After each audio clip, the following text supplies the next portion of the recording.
Baik, perkenalkan nama saya Nabila Al-Fatika Fitriana dengan NIM G00240093. Saya berasal dari kelompok A5. Di sini saya akan membuat video untuk memenuhi laporan bagian ketiga praktikum anatomi blok 2.1. Nah, untuk topik yang saat ini akan saya jelaskan adalah sistem uropoetika. Baik, untuk pertanyaannya, jelaskan anatomi dari REN beserta vaskularisasi dan inervasinya. Nah, struktur anatomis dari REN itu terbagi jadi dua, yaitu struktur eksterna dan struktur interna. Jadi untuk struktur eksternanya sendiri, yang pertama dia ada fasies. Fasies eh, REN itu terdiri dari dua fasies. Fasies sendiri adalah suatu permukaan. Jadi fasies anterior renalis dan fasies posterior, yang dia itu menghadap ke arah dinding abdomen posterior. Untuk selanjutnya ada margo. Margo Ren dia tuh memiliki dua margo, yaitu margo lateralis renalis dan margo medialis renalis. Nah, margo lateralis renalis bisa disebut dengan margo externa renalis, dia itu berbentuk cembung. Sedangkan untuk margo medialis renalis atau margo interna renalis, dia itu berbentuk tekung dan di bagian sentralnya tuh terdapat hilus renalis. Nah, hilus renalis ini merupakan celah vertikal yang dia tuh menjadi tempat masuknya renalis, nervus, dan pembuluh limfe, serta tempat keluarnya vena renalis dan pelvis renalis atau ureter. Nah, untuk urutan struktur yang melalui hilus renalis dari anterior ke posterior itu yang pertama adalah vena renalis, lanjut ke arteri renalis, pelvis renalis. Yang ketiga adalah ekstremitas atau polus. Ren itu juga memiliki dua ekstremitas, yaitu ekstremitas superior dan ekstremitas inferior. Nah, untuk ekstremitas superior atau ekstremitas cranialis atau polus superior, dia itu akan berbentuk bulat, lonjong, dan merupakan lokasi dari glandula suprarenalis. Nah, untuk ekstremitas inferior atau ekstremitas caudalis atau polus inferior, dia itu ukurannya bakal lebih kecil dari ekstremitas inferior. Selanjutnya ada struktur interna dari REN. Nah, REN ini apabila dia tuh dibelah akan tampak dua bagian, yaitu bagian luar atau cortex renalis dan bagian dalam atau medulla renalis. Nah, eh, yang pertama itu ada substansia corticalis. Jadi kolumna renalis dibagi menjadi dua, yaitu kolumna renalis Bartini sama arcus corticalis. Untuk kolumna renalis Bertini itu tuh struktur korteks renalis yang dia tuh menjorok di antara piramida renalis yang berdekatan. Kalau arcus corticalis itu adalah struktur yang menghubungkan antara kolumna renalis satu dengan kolumna renalis yang lainnya.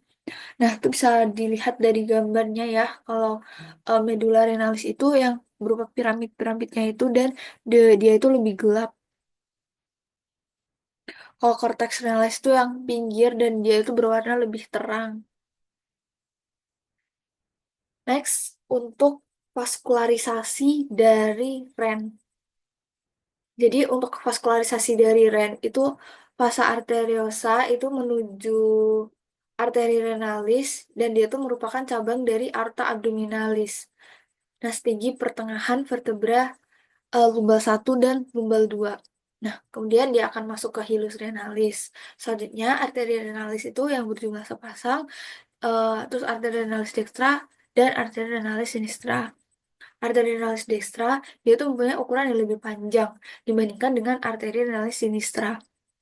Arteri renalis ini akan bercabang menjadi anterior et posterior yang akan masuk melalui hilus renalis. Lalu dia akan bercabang menjadi primarius atau alobaris, arteri lobaris, kemudian dia akan menuju ke setiap piramidis renalis, lalu akan menuju ke setiap kolumna renalis yang akan menjadi arteri interlobaris. Nah, ketika arteri ini sampai di basis dari piramidis renalis, dia itu akan bercabang-cabang menjadi arteri arcuata yang akan berjalan sepanjang basis piramidalis renalis, lalu akan bercabang lagi ke arah korteks.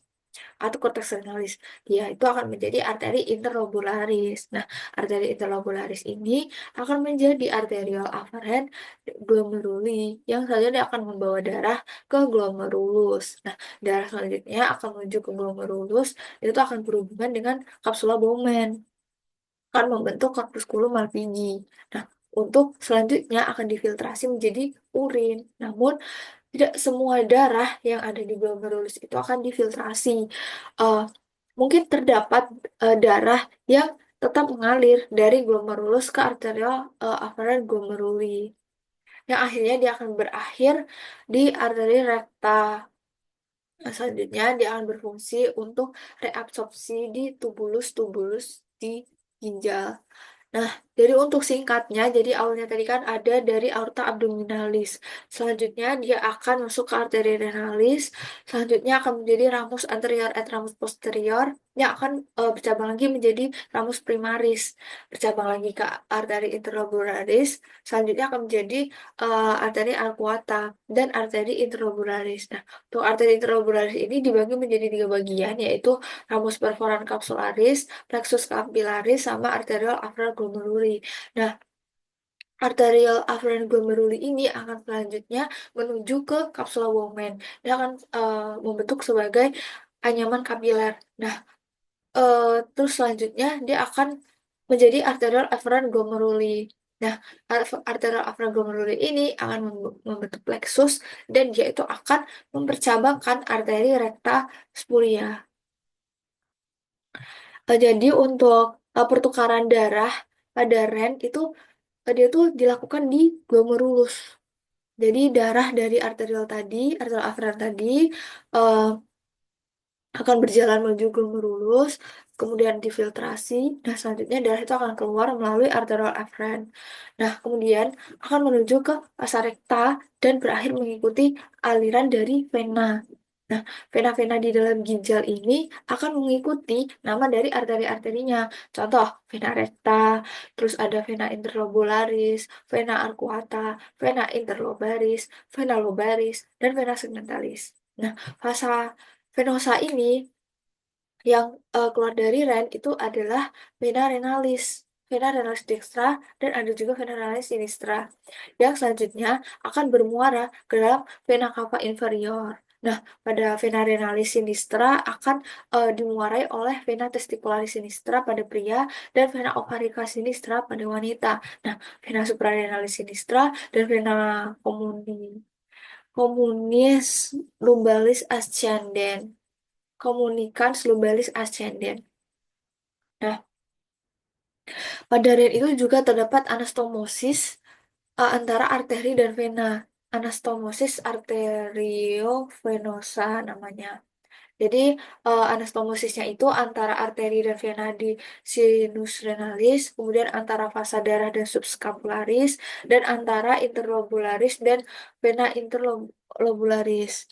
Jadi, untuk eh, aliran darahnya itu tadi kan dari aorta kan. Nah, aorta itu dia masuk ke arteri renalis, kemudian dia akan masuk ke arteri segmentalis, terus arteri interlobaris, terus arteri arcuata, terus arteri uh, cortical radiat, terus afferent arterial, terus masuk ke glomerulus. Nah, glomerulus ini terus akan masuk ke afferent arterial. Nah, kemudian dia akan kembali ke, maksudnya akan kembali lagi ke jantung kan, tapi dia lewat vena. Jadi afferent arterial itu akan masuk ke peritubuler kapiler, terus vena cortical radiat, terus vena interlobar, terus vena renalis.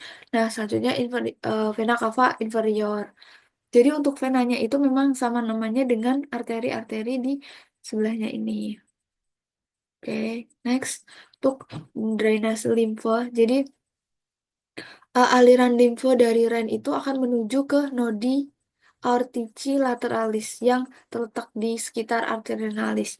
Jadi semua plexus di dalam ren, terus plexus subscapular, plexus di perirenal fat itu semuanya akan bermuara ke nodi aortici lateralis.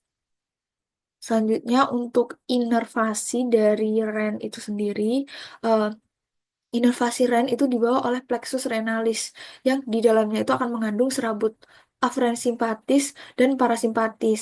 Nah, serabut aferen plexus renalis itu berasal dari nervi splangvici thoracici. Terus kalau simpatisis oleh nervus splagnicus mayor et nervus splagnicus minor, terus parasimpatis oleh nervus vagus, terus plexus renalis dia itu akan berhubungan dengan plexus testicularis. Jadi untuk inervasinya itu bisa dia digambar, ini ditunjukkan oleh warna. Kalau warna kuning itu adalah nervus simpatik. Kalau warna hijau itu ditunjukkan di atas itu ada nervus parasimpatis. Terus buat yang warna ungu itu adalah plexusnya. Di plexus-plexusnya itu, nah disinilah inervasi dari REN ini. Nah, selesai. Terima kasih. Jadi sekian penjelasan dari saya mengenai anatomi dari ginjal dan eh, beserta vaskularisasi dan inervasinya. Bila ada tutur kata yang kurang berkenan, saya mohon maaf.